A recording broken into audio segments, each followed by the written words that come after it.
This is the video animated version of the Radwa and Radwa podcast, where we aim to communicate scientific research to science enthusiasts. We post 4 versions of each episode, in English and Arabic, and in podcast and YouTube video formats. All the links are in the description below. You will also find our references in the description. We are your hosts, Radwa Ewaisha and Radwa Sharaf, PhDs, pharmacists, and molecular biologists. I was recently hearing this new term that I wasn't familiar with before, immunity debt. Do you mind explaining what this means? Yes, thanks for asking. So immunity debt is an expression that circulated recently after the mitigation measures of the COVID-19 pandemic. And I'm not even sure who coined this. It's not something that immunologists would use. What it's referring to is the idea that because we've had COVID mitigation measures such as masking, social distancing, because of that our immunity has waned or our immune system has become weaker, and we are more susceptible to infections with viruses, bacteria, and so on.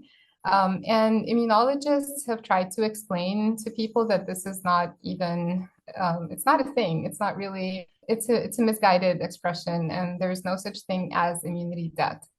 Okay, so why is this wrong? Why is it wrong to think about this term and essentially believe in it?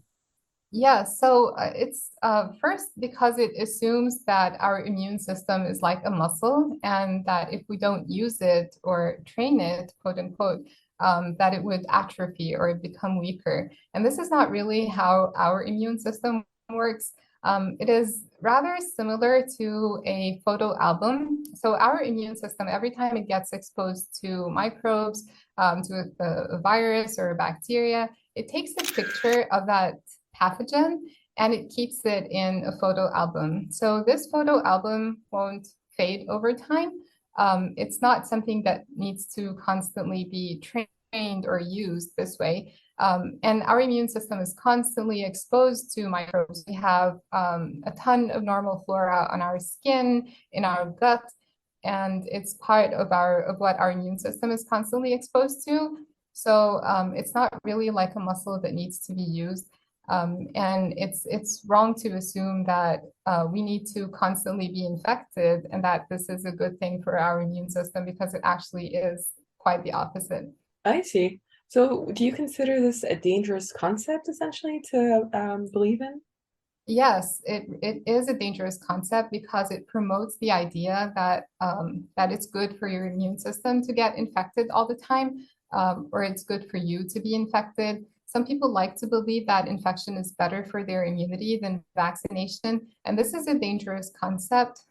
We're glad that that we currently have vaccines to protect us against viruses such as polio, or other types of infections. And going back to the time when everyone would just have to get infected with these viruses, with these microbes, is not really a good thing at all. It's very dangerous.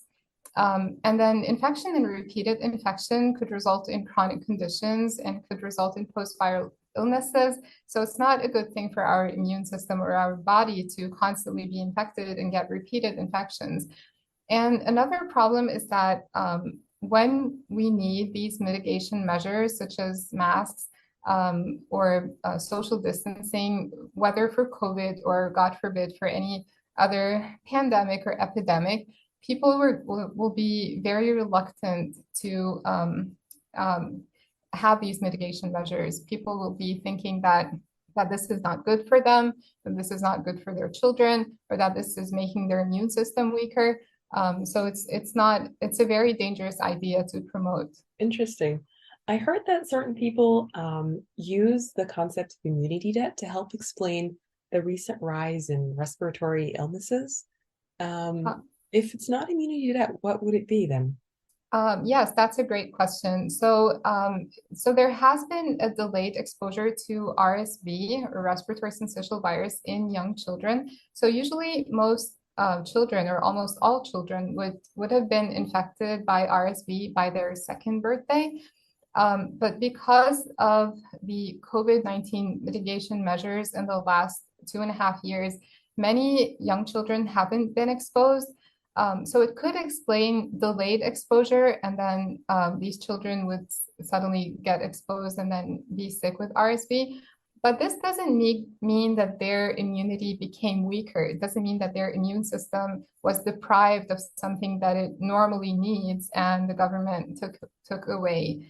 And it also doesn't explain severe cases and hospitalizations, which have been rising in children due to exposure to RSV and the flu. And some scientists have even said that this severe rise in hospitalizations in children could be explained by COVID-19 itself. It could be that COVID has made people's immune system, made the immunity weaker. And that's because of the virus itself and not because of the mitigation measures or any immunity debt, quote unquote. Thank you so much, Radwa. I think it's so important to try to spread the word around and clarify what we've just learned about immunity debt. Thank you so much. Thank you, Radwa. We hope you enjoyed today's episode. Please don't forget to like and subscribe to our podcast and our YouTube channel. You can also find us on Twitter, Instagram, and Facebook. Feel free to reach out with suggestions for future episodes or leave us a comment directly on our YouTube video. See you next time.